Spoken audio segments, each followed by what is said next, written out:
और अब अपनी अगली खबर की तरफ हम जब बढ़ रहे हैं तो क्यों हम स्मार्ट वर्ड का जिक्र कर रहे हैं। स्मार्ट होना या कहलाना किसे अच्छा नहीं लगता।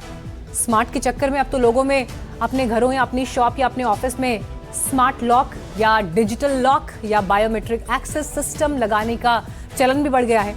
हालांकि इसके पीछे सिर्फ ताला लगाने या खोलने के झंझट से मुक्ति पाने का मकसद नहीं होता, बल्कि इसके पीछे सुविधा और सुरक्षा का भाव भी होता है। डिजिटल लॉक लगाने के बाद आपको चाबी खोने, भूलने या डुप्लीकेट बन जाने का डर नहीं रहता।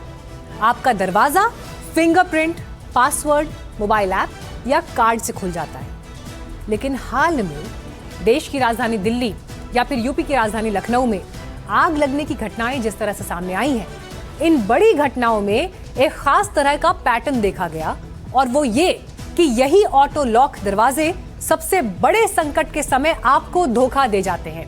जैसा कि लखनऊ में हुआ, तो कचहरी में आज इसी स्मार्ट लॉक ट्रेंड की फाइल अब हम आपके लिए खोलने जा रहे हैं।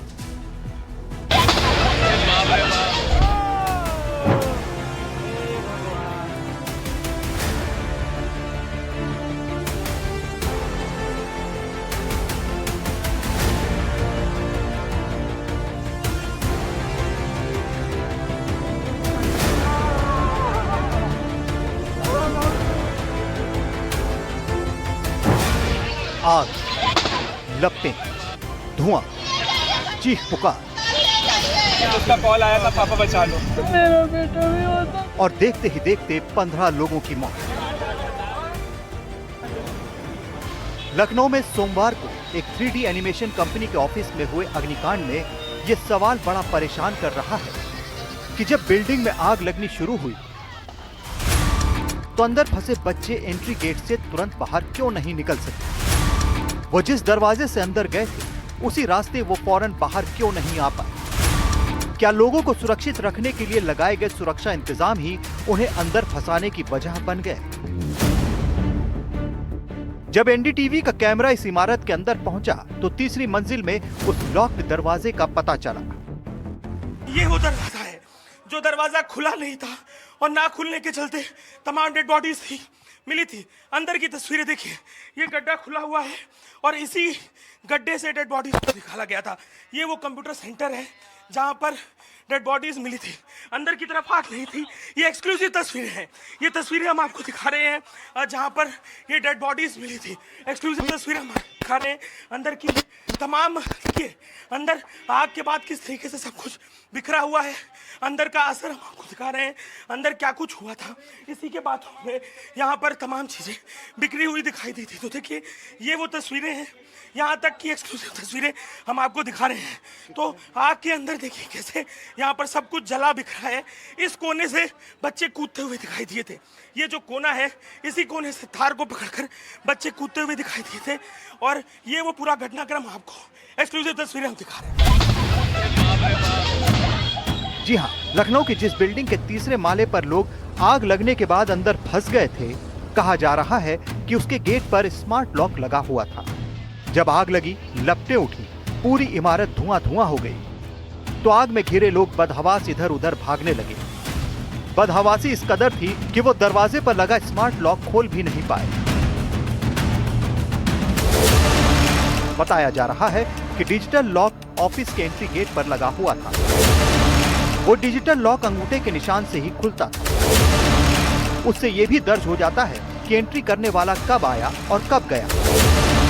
लेकिन जब आग लगी और तेजी से पूरे परिसर में फैल गई तो कहा जा रहा है कि एंट्री गेट अपने आप लॉक हो गया। एंट्री करने वालों की उंगली पहचानने वाला वो स्मार्ट लॉक वाला दरवाजा अंदर फंसे लोगों की चीखें नहीं पहचान पाया।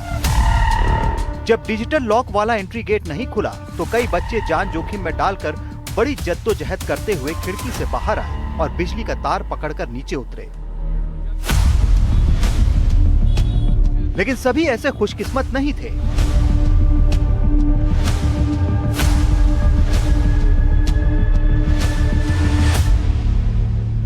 असल में आग लगने के बाद इमारत में धुआं भर गया। सीढ़ियों पर भी धुएं की वजह से जाना आना मुश्किल था। दमकल कर्मी पहुंचे और अंदर से चीख पुकार मची थी, बचाओ बचाओ। लेकिन इस बीच दमकल कर्मी आग से जूझ रहे थे और उन्हें अंदर जाने का कोई विकल्प नहीं मिल रहा था। इस बीच जब दूसरा रास्ता तलाशने की शुरुआत हुई तो पता चला कि वहां बायोमेट्रिक सिस्टम से गेट लॉक होता है और इस वजह से वहां पे जा कर के प्रवेश करना बहुत मुश्किल है। जब कोई रास्ता नहीं सूझा तो अंदर फंसे लोगों तक पहुंचने के लिए बचाव दल को बिल्डिंग की दीवारें तोड़नी पड़ी, लेकिन तब तक बहुत देर हो चुकी थी। 15 लोगों की जान लेने वाले इस अग्निकांड की जांच के लिए यूपी सरकार ने जो एसआईटी बनाई है, उसकी जांच के केंद्र में ये भी होगा कि क्या ऑटो लॉक की वजह से अंदर फंसे लोग अपनी जान नहीं बचा पाए। लेकिन उससे पहले आपको ये बताते हैं कि दरवाजों पर डिजिटल लॉक लगाने का जो चलन बढ़ रहा है, उसकी वजह क्या है।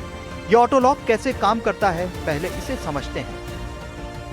एक फिंगरप्रिंट लॉक भी होता है, उस फिंगरप्रिंट लॉक के बारे में हमें समझा पाएंगे आप कि केवल 1 या 2 व्यक्ति फिंगरप्रिंट लगाएगा तभी वो लॉक खुल पाएगा। ये फिंगरप्रिंट लॉक है, इसमें आपके 100 लोगों की फिंगरप्रिंट फिक्स होती है और घर का 100 लोग, कोई भी आदमी जिसका रजिस्टर्ड कर दिया वो आके खोल सकता है। यानी कि आपको कुल मिलाकर ये फिंगरप्रिंट स्कैन में यहाँ पर देख सकती हूँ, यहाँ पर आपको स्कैन करके आपका फिंगर लगाना है, आपकी उंगली लगानी है और ये लॉक खुल जाएगा। अब ये और स्मार्ट हो गए हैं, आप देख रहे हैं यहाँ पे कि यहाँ पे आपको कैप नहीं है, कैप के पहले सिर्फ फिंगर टच करना है, फिंगर टच करते ही आपका ये खुल जाएगा।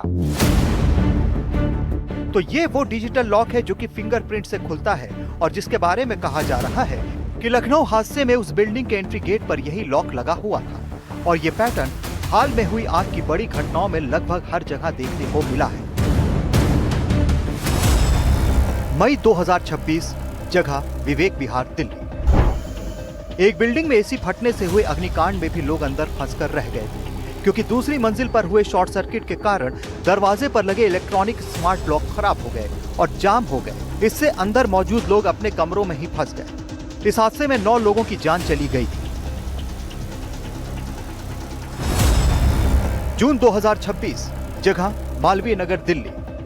यहाँ एक होटल में जो भीषण अग्निकांड हुआ था, उसमें भी बताया जा रहा है कि बिजली सप्लाई बंद होने के बाद बिल्डिंग के इलेक्ट्रॉनिक डोर लॉकिंग सिस्टम ने काम करना बंद कर दिया था, जिससे कई लोग अंदर फंसे रह गए। उस हादसे में 20 से ज्यादा लोगों की जान चली गई थी। जानकार बता रहे हैं कि होटलों में लगने वाला कमर्शियल लॉक इसलिए भी ज्यादा खतरनाक होता है क्योंकि बिजली सप्लाई ठप होने पर जान बचाने का रास्ता बंद हो जाता है। ये होटल लॉक्स होते हैं। ये कार्ड का मैं देख सकती हूँ, आप यहाँ देख सकते हैं कार्ड जो आपको रिसेप्शन एरिया से मिलेगा। इसका पूरा सिस्टम होगा, सॉफ्टवेयर डेवलप किया जाएगा। इसके अलावा कितने रूम के लिए हैं उतने रूम का सॉफ्टवेयर आपको मिलेगा, बाहर से बन के आएगा। मान लो 25 रूम का होटल है, 20 रूम का, 25 रूम का है, तो ये जो घटनाएं घट रही हैं ये इसलिए घट रही हैं क्योंकि ये सब सॉफ्टवेयर से, वायरिंग से अटैच है। मे बी आपका उसका अडॉप्टर लगा हुआ, अडॉप्टर जल गया या वायर का आपका जल गया, तो ये जितने सिस्टम होता है वो नहीं खुल रहा। हालांकि दरवाजे पर लगने वाले कई लॉक ऐसे भी होते हैं जिनमें बिजली होने या ना होने से कोई फर्क नहीं पड़ता। वो बैटरी से चलते हैं, लेकिन जब आग लगती है, कमरे का तापमान 2 गुना से ज्यादा हो जाता है, तब ऐसे लॉक कितना काम के रह पाते हैं, ये एक बड़ा सवाल है। आपको एक डेमो लॉक कर देता हूँ। इसमें सिस्टम क्या है कि आप पूरा देखना चाहेंगे कि ये सिंपल आपका जो लॉक है, इस लॉक को आप ऐसे खोलते हैं और इस लॉक को आप यहाँ पे सेल लगाते हैं, जिसमें इलेक्ट्रिसिटी का कोई कनेक्शन नहीं है। जनरली लॉक में होता है कि इलेक्ट्रिसिटी से आती है, फिर वो वायर डैमेज हो गया, आप खोल नहीं पा रहे हैं। यहाँ पर आप सेल लगाते हैं जिससे आप किसी तरह की इलेक्ट्रिसिटी घर में नहीं हो, तब भी आप इससे बाहर आ सकते हैं। हाँ, तो जैसे आपने देखा कि मैंने सेल यूज किया, अब लॉक चलने लगा, जिसमें इलेक्ट्रिसिटी का कोई जरूरत नहीं है। मैं अपने डोर पे आता हूँ, अगर फिंगर रखता हूँ लॉक खुल जाता है, कोड डालता हूँ लॉक खुल जाता है, कार्ड से लॉक खुल जाता है या की से खुल जाता है। बट अंदर से इसमें पैनिक सिस्टम डला हुआ है, 1 टच ओपनिंग सिस्टम है। ये बहुत एडवांस फंक्शन होता है कि जैसे मेरे घर में कोई फायर का प्रॉब्लम हुआ तो मुझे उस कंडीशन में डोर के लिए, की के लिए नहीं भागना है, सिंपल आप खुल जाएगा। आप हम आएंगे, बस ऐसे प्रेस करेंगे, खुल गया, निकल गए। तो मार्केट में हर तरह के स्मार्ट लॉक उपलब्ध हैं। खासकर शहरों में ज्यों-ज्यों असुरक्षा का भाव बढ़ रहा है, ऐसे डिजिटल लॉक्स की डिमांड बढ़ती जा रही है। लेकिन एक्सपर्ट कह रहे हैं कि सिक्योरिटी के चक्कर में लोगों ने खुद को अंदर लॉक कर लिया है और बड़ा संकट पैदा हो रहा है। बहुत बड़ा कंसर्न हो गया है और सभी लोग जो है इससे बहुत चिंतित हैं और इसी वजह से आप देखेंगे कि जितने भी बिल्डिंग्स हैं या जितने भी स्पेशली रेजिडेंशियल बिल्डिंग्स हैं, उनमें लोगों ने अपने आप को अंदर लॉक कर लिया है। चाहे वो ग्रिल्स हों, चाहे वो शटर्स हों, चाहे वो टेरेसेस जो है कवर करने की बात हो, या जैसा आपने बताया कि ये इलेक्ट्रॉनिक लॉक्स हैं। इसीलिए मैं लॉक लगा रहा हूं ताकि उसको कोई दूसरा आदमी खोल ना सके। और जब हादसा होता है तो यही एक बहुत बड़ा कारण बन जाता है कि उसका कोड शायद उन्हीं को मालूम है या उनके घर के जो लोग हैं उन्हीं को मालूम है। बाहर से अगर कोई आदमी हेल्प करना चाहे तो वो उनकी हेल्प नहीं कर पाएगा। तो कुल मिलाकर बात यह है कि सुरक्षा के लिए लगाया गया ताला अगर इमरजेंसी के समय बाहर निकलने का रास्ता ही बंद कर दे तो वो सुरक्षा नहीं, खतरा बन जाता है। लखनऊ की इस त्रासदी की जांच अभी जारी है। एसआईटी की जांच तय करेगी कि इस हादसे में डिजिटल लॉक की क्या भूमिका थी। लेकिन इस त्रासदी ने एक बहस जरूर छेड़ दी है कि क्या मॉडर्न सिक्योरिटी सिस्टम के साथ इमरजेंसी एग्जिट की व्यवस्था भी उतनी ही मजबूत है, क्योंकि आग लगने पर सबसे कीमती चीज डेटा नहीं, प्रॉपर्टी नहीं, बल्कि इंसानी जान होती है। Bureau report, NDTV India.